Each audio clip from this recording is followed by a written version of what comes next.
วินาทีตุนเอและตุนตายขึ้นนั่งเฮือทำภารกิจร่วมกันกับอ้ายมานัดงานนี้ทั้งสองคนมีใบหน้ายิ้มแย้มแจ่มใสเบิ่งแล้วรู้สึกภาคภูมิใจที่ได้มาทำภารกิจนี้นำกันตั้งมา2 คนบาทเดียวสบายดี FC แฟนคลับทุกท่านมาพบมาพ่อกันคลิปนี้ต้องขอโทษมัดสุผู้สุคน FC แฟนคลับทั้งฝั่งไทยฝั่งลาวผู้ที่ติดตามข่าวเรื่องราวเกี่ยวกับคนอยู่ที่เมืองล่องแจ้งเนาะเพราะว่าเมื่อคืนนี่ค่อยไปหาปูหาป่าทานผู้ชมไปหาป่ามาแล้วก็11 โมงก็มาคั่วกินเลยตำซอกตำส้มตำมักแตงจืนป่ามากินแล้วนอนบ่หลับฮอด3 โมงเช้า3 โมงเช้าตื่นมา7 โมงรู้สึกเจ็บคอเหมือนกับว่าไข้หวัดมันจะขึ้นดังเจ็บคอต้มน้ำซากินโอ้อ้าปากสิเว้าไอออกแคกๆอ้าปากสิเว้าไอออกแคกๆก็เลยว่านั่งจิบน้ำซา 2-3 จอก 2-3 แก้วจนมาฮอดปัจจุบันนี้อาการเอาไข้ขึ้นหน่อยนึงจึงได้ฮีบมาเฝ้านำเสนอข่าวเรื่องราวที่มันเกิดขึ้นเมื่อวานนี้ท่านผู้ชมมีคลิปนึงที่เฮ็ดเมื่อวานนี้แล้วแจ้งข่าวเปล่าประกาศให้ FC แฟนคลับให้ได้รับได้ฮู้บอกว่าตุนเอตุนตายกำลังเดินทางจะไปสมทบภารกิจอยู่ที่กุชินารายณ์นะท่านผู้ชมเนาะแล้วก็บ่คิดบ่ฝันว่าทั้ง2 คนเวลาไปเจอกันแล้วโอ้ยมีแต่ห้อยยิ้มแล้วทั้ง2 คนได้รับเกียรติได้ขึ้นนั่งเรือลำเดียวกันกับ มานัดผู้นำทีมงานกู้ภัยอยู่ทางนครพนมเป็นเวลาประมาณเกือบ2 เดือนเดือนกว่าเกือบ2 เดือนจึงได้มาพบมาพ้อกันบ่ว่าจะเป็นทางไอ้มานัดคุณทรายเล้งบ่ว่าจะเป็นบุญเอบ่ว่าจะเป็นบุญตายทานผู้ชมบ่ว่าจะเป็นตุนตายเป็นเวลาเดือนกว่าได้มาพบมาพ้อกันคงจะมีหลายสิ่งหลายอย่างจะต้องได้ได้ล้มได้พูดได้คุยกันทานผู้ชมแต่ว่าเวลามันก็สั้น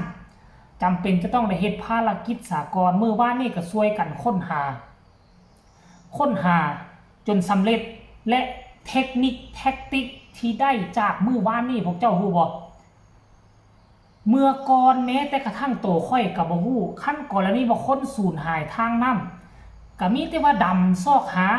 อยู่บ้านเฮาเอาหนามักจับนี่มามัดใส่ไม้ไปเกาะไปดึงลากตามมันพื้นน้ำหวังว่ามันสิเกาะขึ้นมาบางครั้งก็เอาแหไปควงเอาอันนี้คือแนวคิดของบ้านเฮาแต่ว่าโลกเจริญเขามีแท็กติกหลายเป็นต้นแม่นนั่งเรือแล้วก็ขี่เรือเลี้ยวซ้ายเลี้ยวขวาคดโค้งโง่ให้ตีน้ำให้มันเป็นคลื่นให้เกิดน้ำวนเพื่อมันจะพัดหางผู้ที่จมอยู่ในน้ำขึ้นมาอันนี้ก็เป็นวิธีหนึ่งซึ่งตุนเอตุนตายได้นางทำภารกิจนี้ก็คงจะเข้าใจเก็บเกี่ยวประสบการณ์บ่น้อยก็หลายท่านผู้ชมอันนี้เป็นมิติใหม่ได้ท่านผู้ชมซึ่งบ้านเฮาบ่เฮ็ดแบบนี้คันบ้านเฮานี่คันมีนักประดาน้ำแล้วคันสิไปเฮ็ดแนวนี้นี่ก็ย่านน้ำขุ่นย่านดำลงไปแล้วสิบ่เห็นแต่อยู่ทางฝั่งไทยนี่ให้นักประดาน้ำลงไปดำปึ๊บแล้วคันบ่เห็นแล้วก็ใส่ระบบการตีเรือเนาะตีเรือให้น้ำเกิดน้ำวนเพื่ออาศัยมันติดอยู่ซอกหอกซอกหินมันจะได้ฟูขึ้นมาน่ะเนาะตีแล้วจะคราวนึงคันก่อนแล้วนี่ว่าบ่มีกระดำเพราะว่าการดำนี่มีการฝึกมาเรียบร้อยแล้วบ่ว่าจะน้ำขุ่นน้ำใสกระดำได้ดำเกาะแขนกันดำเพื่อเอาตีนเอาเท้าเฮานี่กวดไปขึ้นไปต่ำไปเจอเอากระดำลงไปดึงขึ้นมาภารกิจมื้อวานนี่ก็จบไปด้วยดีท่านผู้ชม MC แฟนคลับรายละเอียดอยากให้ทุกคนไปชมคลิปนี้นำกันแล้วจังว่าพ่อกันในช่วงต่อไปเดี๋ยวไปดูวิดีโอการทำงานกันครับที่คาดว่า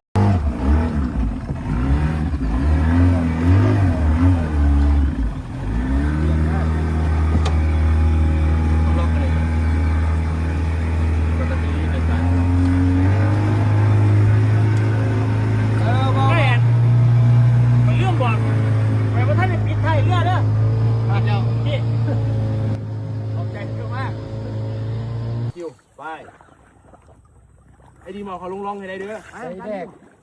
815ผมว่าลงตรงนี้ก็ไม่มีอะไรเข้าไปแล้วได้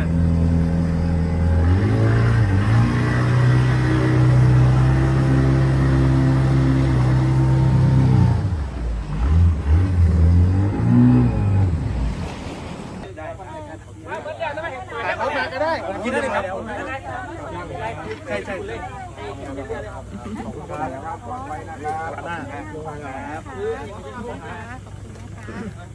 ไปครบยังทีมเราเที่ยวกลับเลยเหรอหรือว่ายังผมเดินไปส่งอ๋อไป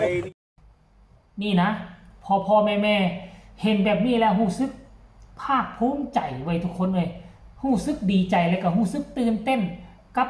2ฮีโร่บ้านพันไซเมืองล่องแจ้งทานผู้ชมเลยตอนที่เกิดเหตุ2คนนี่ก็โอ้ยคักห่างกายพร้อมจิตใจแข็งแกร่งถึงแม้ว่าอาจจะบ่เก่งเรื่องกู้ภัยอาจจะบ่เคยเฮ็ดแต่ถึงยังไงก็ตามเนาะเขามีพื้นฐานห่างกายที่แข็งแกร่งเคยบุกป่าฝ่าดงเพราะฉะนั้นแล้วกู้ภัยไทยก็เลยเอาข้ามมาฝึกฝนหล่อๆค่อยคิดว่าบ่เกิน 2-3 เดือน2คนนี้จะกลายเป็นกู้ภัยน้ำดีจะกลายเป็นกู้ภัยที่มีคุณภาพอยู่ในผืนแผ่นดินลาวแน่นอนท่านผู้ชมเอาดังที่ทุกคนเห็นอยู่ในรูปภาพหั่นล่ะเห็นอยู่ในรูปภาพทุกคนได้นั่งกินข้าวน้ำกันได้ถ่ายรูปร่วมกันกับอ้ายมานัดบุญตุนแล้วก็ตุนตายเนาะแล้วก็มีหลากหลายที่บ่ได้ถ่ายคลิปถ่ายอย่างออกมาให้พวกเขาเห็นนะท่านผู้ชมอันนี้คืออยากจะนำเสนอเรื่องราวที่มันเกิดขึ้นเห็นแล้วก็รู้สึกภาคภูมิใจถึงแม้ว่าเด็กบ้านเฮาจะไปเป็นเด็กฝึกหัดซื่อๆแต่รู้สึกภาคภูมิใจอย่างน้อยๆก็ได้ไปนั่งเฮียนโตจริงเลยท่านผู้ชมแม่นอยู่ว่าครั้งนี้น่ะยังบ่ทันได้ใส่ชุดดำน้ำยังบ่ทันได้ใส่อุปกรณ์ดำน้ำลงไปช่วยค้นหาแต่ค่อยเชื่อว่าคันออกงานลักษณะแบบนี้ประมาณ 3-4 ครั้งถ้าหากว่าคุ้นชินกับอุปกรณ์ดำน้ำค่อยเชื่อว่าในอนาคตคงจะได้ดำน้ำลงปฏิบัติตัวจริงร่วมกันกับอาจารย์มานัดของทั้ง2คนนี้แน่นอนค่อยคิดว่าแบบนั้นนะท่านผู้ชมเอ้าก็บ่มีหยังมากมายก่ายกองท่านผู้ชมก็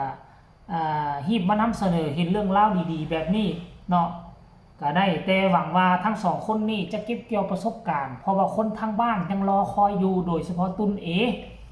อ้ายยังรอคอยอยู่ในถ้ำพ่อแม่ยังรอคอยอยู่ในถ้ำถ้าหากว่า2คนนี้ทำหน้าที่ได้ดีเก่งเก็บเกี่ยวประสบการณ์เนาะก็อาจจะได้มาช่วยพี่ช่วยน้องช่วยคนเมืองล่องแจ้งช่วยคนไส้สมบูรณ์ช่วยคนลาวในอนาคตอยู่ที่ผืนแผ่นดินลาวแบบที่มีคุณภาพที่ผ่านมานี่เกิดเรื่องหน่อยนึงเฮาก็ต้องอาศัยที่กู้ภัยไทยไปรบกวนเพิ่นหลายเฮาก็เกรงใจเพิ่นเนาะทำชมยังดีที่เพิ่นถ่ายทอดวิชาให้ก็หวังว่าอนาคตบ้านเฮาก็จะมีคุณภาพหลายขึ้นกว่าเก่าทั้งด้านกู้ภัยซั่นดอกว่าสำหรับคลิปนี้ก็ฝากไว้ซั่นนี้เด้อทุกคนฝากกดไลค์กดแชร์กดติดตามที่สำคัญอย่ากดข้ามโฆษณาพอกันใหม่ในคลิปหน้าลาท่านผู้ชมไปเพียงส่ำนี้ก่อนเด้อสบายดี